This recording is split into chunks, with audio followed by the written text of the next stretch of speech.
Good evening. This is Community Unity Now. This is Bill Morton, President of the Rogers Park Chamber of Commerce, and I am Trudy Leong, Administrator of the Rogers Park Chamber of Commerce.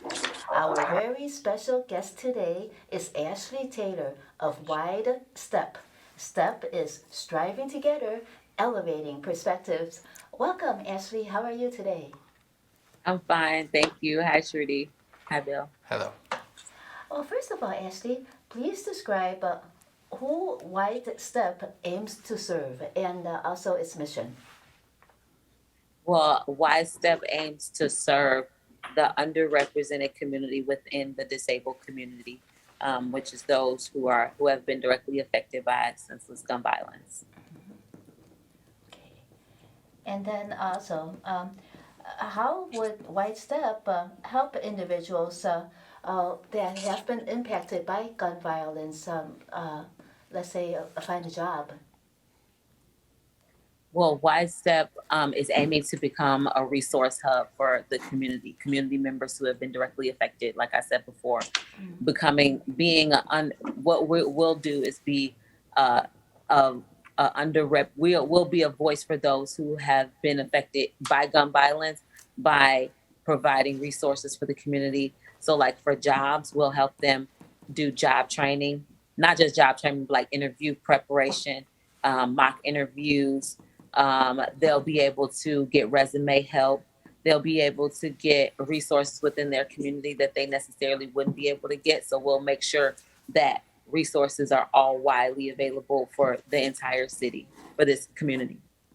So when they're not able to get the resources, is it on account of them or they're not aware of the resources, or is there some kind of block that prevents them from getting the resources that Yeah. maybe from the community? Usually it's like geographically, everyone knows that how our city is kind of divided the way that it is. So some resources will be on one side of the city, some resources will be on another. Some resources are really geographically specific.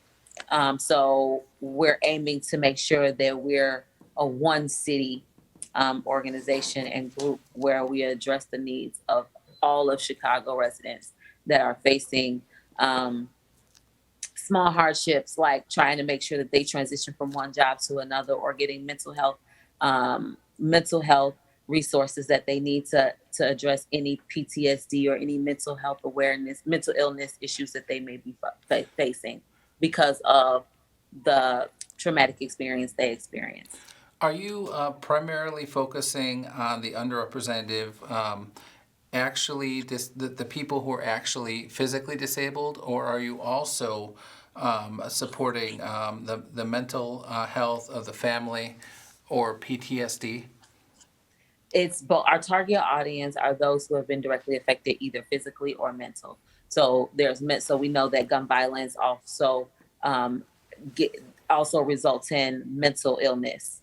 There's a mental health impact and there's a physical impact. Sometimes it depends on the situation, but mainly those who have been directly affected, like survivors of gun violence, or their families associated with that as well when it comes to mental health awareness and mental illness resources. When could you give us an example of if, let's say, somebody is impacted by gun violence? What kind of resource would they need? Like at the other end of town, just give us an example. I'm sorry, Trudy, you cut out for a second. You said that Yeah, with you said that there is the city is geographically divided sometimes yes. for some resources. Could you give us an example of a resource that a person at one end of town might need at the other end of town? Well, since we were talking about jobs, workforce development programs, a lot of workforce development programs are not like primarily on the south side or the west side of Chicago. A lot of them are on the northern side or northwest or in the downtown area, not really accessible places for people within their communities. Um, and then the ones that are on those areas, they're not widely known of. So what our goal is not to reinvent the wheel. our goal is to make sure that we can kind of bring those resources together and provide in-house, step-by-step, a liaison support for community members to be able to take advantage of the resources that they do have. So there, it's like kind of almost being the middleman. You know, the resources are here, and it's not that Chicago lacks resources. It's just that people sometimes lack resourcefulness. So we're the ones that kind of come in the middle and help residents and community members become more resourceful for themselves and take steps and help, and with them take the steps that they need to accomplish what they need. So workforce development programs is a good example. So you mentioned the workforce development programs, and that's employment, and that's training. How about other resources like housing, education, or health benefits? Well, when it comes, again, all of those type of resources we have within our city. Okay, we have educational resources, we have housing resources, but again, when it comes to applying for these resources, or when it comes to actually take advantage of more of the process to take advantage of programs and resources, it's not always readily available or easy for community members to get to or to understand or comprehend, especially if they're facing a mental illness or a physical ailment based off of their trauma that they experience. So they may need someone to kind of step in and kind of help them make sure that they get the services that they need. So when it comes to housing, we already have a housing authority. Not everybody understands how to navigate the housing authority. We already have, again, like I said, workforce development programs, and not a lot of people know how to navigate that. When it comes to Department of Human Services and getting health care, not a lot of people know how to navigate that process, especially young adults coming up who may not have had the guidance or the leadership that they necessarily deserve because of gun violence, like losing a parent to gun violence, or losing a parent, not necessarily in a physical manner, but a mental manner. Just parents or people tapping out if they've lost a younger child and say they have other children. So there's a lot of dynamics when it comes to addressing this target audience and this community. For families, if a family is impacted, and let's say maybe there's a more elderly person that's not that computer savvy, and they do need resources, would you be able to help them too? Because maybe their family has been impacted by violence, and they lost someone who could have helped them. Exactly. And that's the main point. Our business model is to make sure that we're step by step. That's the whole point of wide step, taking a huge step. We know we have to go a step further than just handing someone a pamphlet or just handing someone a business card. We have to go just a step further and say, okay, I have to go with you to this appointment, or I have to take you here, sit next to you, listen to the process on what it needs to be, and explain it to you. Because not a lot of people have the capacity, the mental capacity, the emotional capacity to get through the necessary things that they have in their lives, basic things, because of some of these issues that they may be facing. So wide step, and our team will serve as a middle person, like a liaison, basically, to help individuals, especially, like you said, seniors. Yeah. What fuels your passion to help the unrepresented disabled by gun violence? The main thing that fuels my passion is my own personal experiences with senseless gun violence in this city. And I know that we had an interview before when I was working with another organization, but and we talked about that a lot. I basically have also lost family in this city to gun violence, and in doing so, I've seen the result of that. I've seen and experienced myself the results of and the impact of what that looks like, not necessarily being able to focus and um be able to be able to get through what you need to get through on a day-to-day basis. It's not as easy as people may think when you have this type of trauma weighing you down, Yeah, we understand whether that. it be mental illness or physical. Yes, we understand that because let's say there are some forms and that we need to fill out, just Hmm. regular forms. Who knows for what? But if Yeah. you're not at the top of your game, if you fill in the wrong answer, just a little slight mistake would jeopardize the viability of that form. And then if someone is impacted by gun violence, then it's very hard for them to fill it out properly. So would you be able to be like you said, just sitting next to them and then guiding them about what is necessary, and then you'll be helping them access the resources like through these more minute steps that other people might just take for granted. Exactly, exactly. Because it's in, like, these things are just overall important, because no one really looks at a victim, or like, okay, so I don't know. I guess it's stigma if someone is shot and they survive and they are living in society and they're a gunshot victim and they're a survivor. They're not necessarily looked at as a part of another community, which is the disabled community, because they are. Okay. Um, they, whether at the beginning of their traumatic incident with the violence or after, there's going to be a recovery process. And there are a lot of resources out there, but again, like I said, they're not necessarily easy to take advantage of, comfortable to take advantage of, or a lot of people don't even know that they can.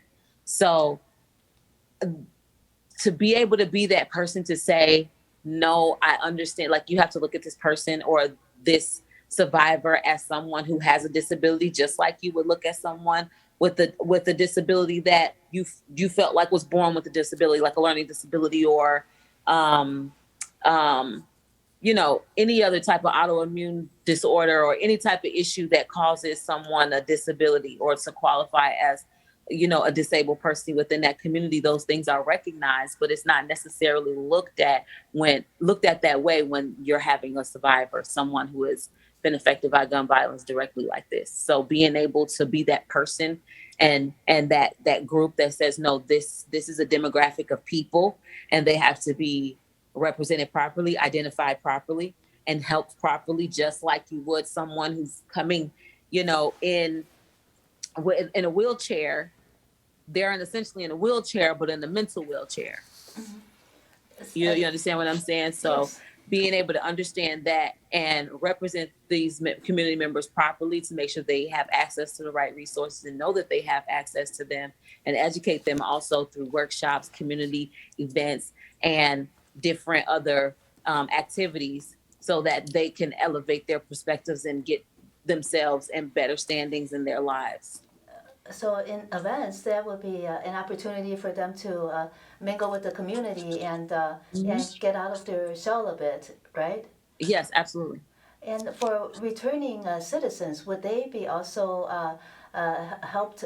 If could they also contact you and be helped? Because let's say that they have been impacted by gun violence. There, you may not see a scar, but mentally they are scarred. Would why still be able to help them?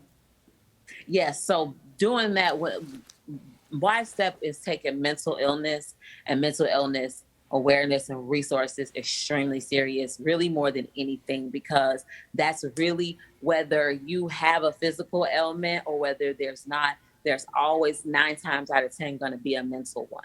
So we want to make sure that we have resources available on hand, in-house and outside, to be able to address those needs, partnering with different community clinics and different community psychiatrists and different community organizations that already have amazing mental health programs ready to go on hand, is really, really key, which we're already doing, making sure that we have the proper resources to be able to sit down and get it done, to helping educating people in this, community members, that it is okay for them to address and be honest about their mental status, and to take care of themselves mentally and emotionally. Because if they cannot do that first and foremost, you won't be able to get a job, and if you do, you'll have trouble maintaining it. You won't be able to maintain or acquire housing, and if you do, you won't be able to maintain it. Like, you won't be able to have a social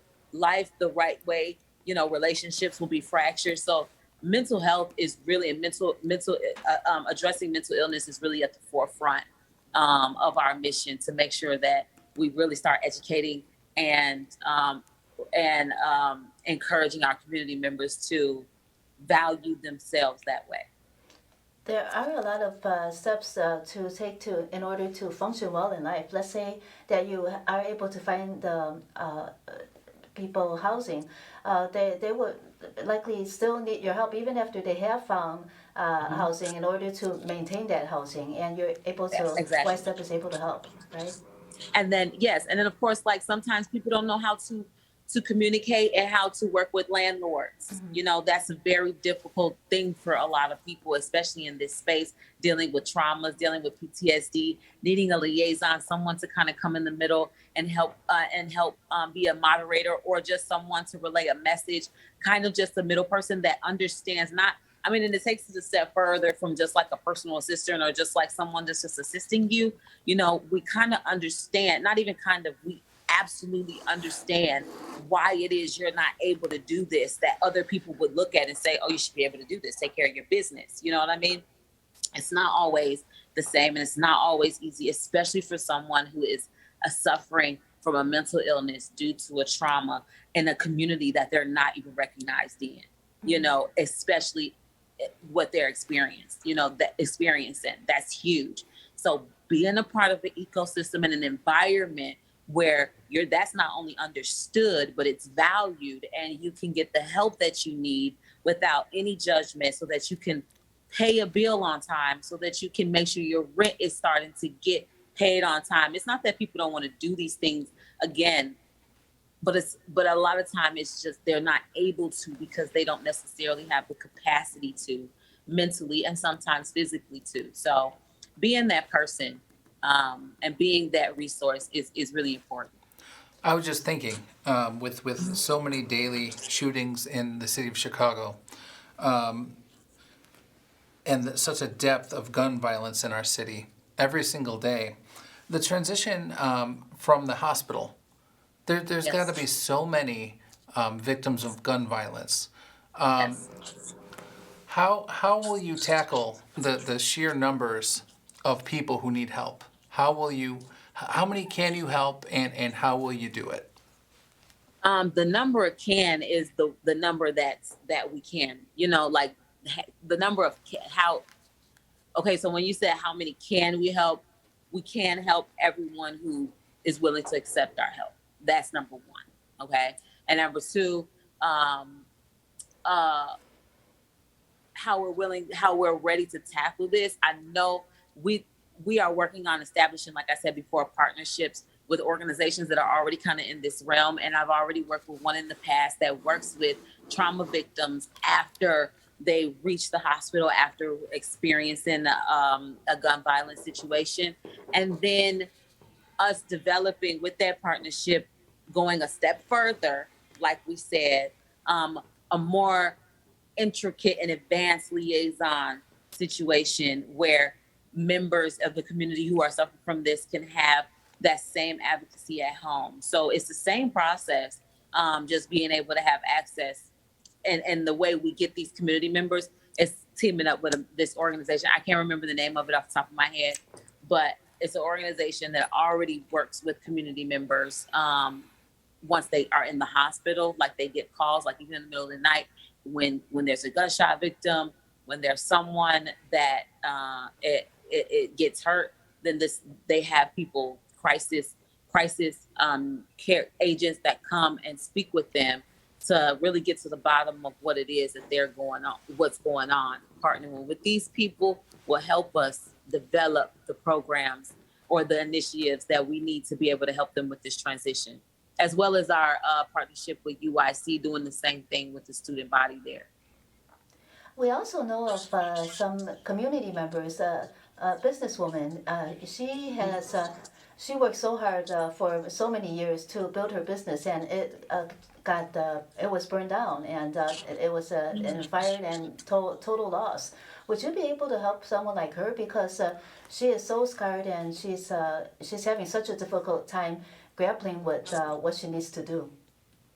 Oh yeah. See, the thing about it is, although our target audience and the main community base that we really want to service are those who have been directly affected by gun violence, within the disabled, because they're a part of the disabled community. But really, to be honest, anyone who's experiencing any level of trauma, especially a mental or emotional trauma, can utilize our services and utilize the workshops and utilize the services that we're offering for the community. It doesn't necessarily have to be a gun violence situation. But of course, if you are experiencing, someone experiencing some other level of mental and emotional trauma and are looking for not just somewhere to go to get resources, to get a pamphlet, to get a phone call, to get a, like, oh, well, go talk to this person, talk to that person, but somewhere where you can actually come to and have someone take that burden, that little type of trivial things, that burden off of you. Understand simply what you're going through and say, okay, what is the task that you need done,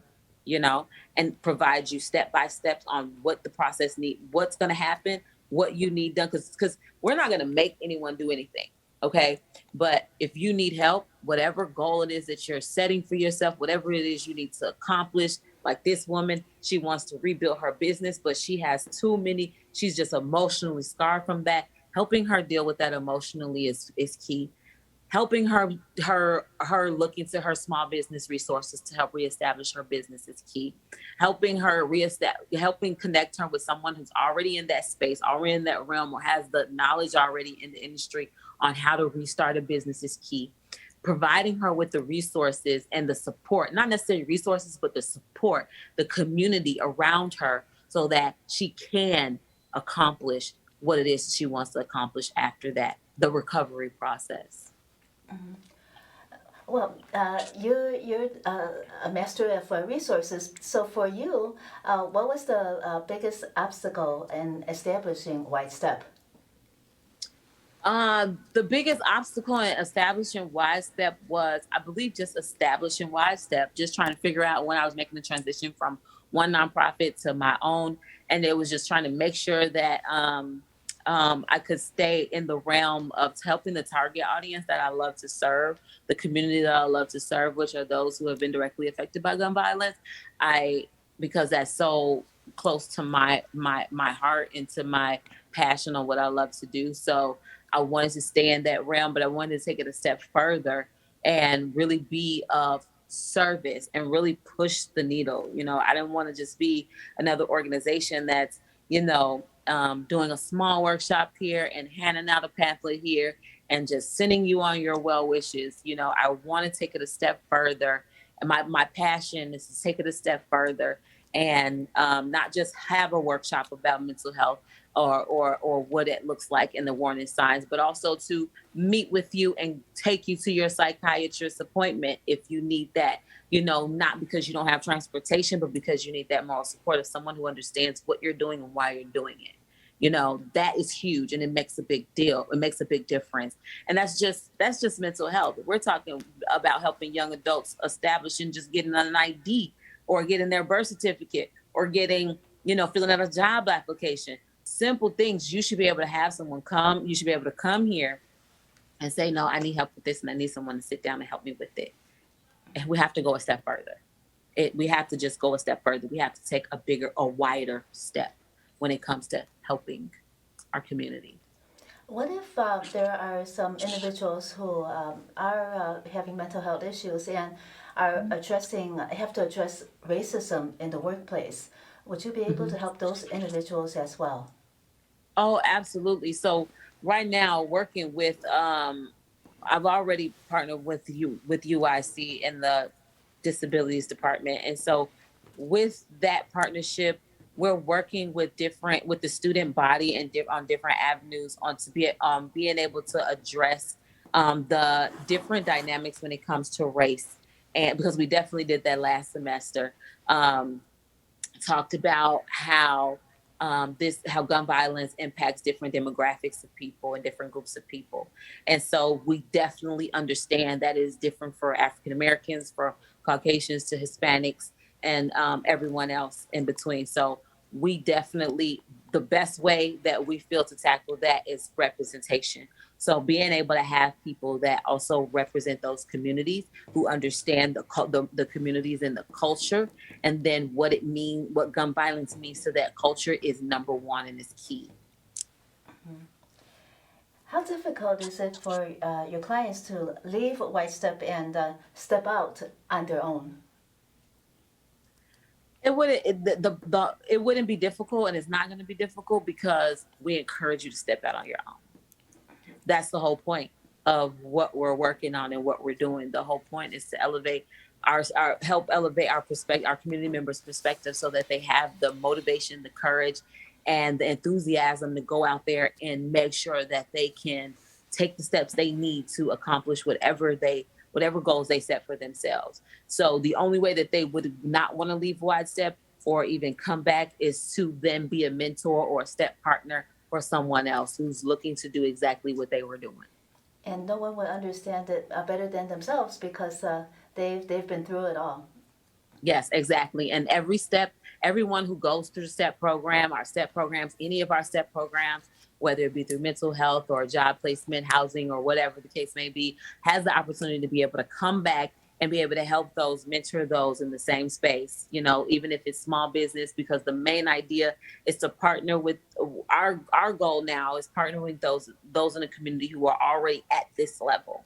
All right, on a mentor basis. As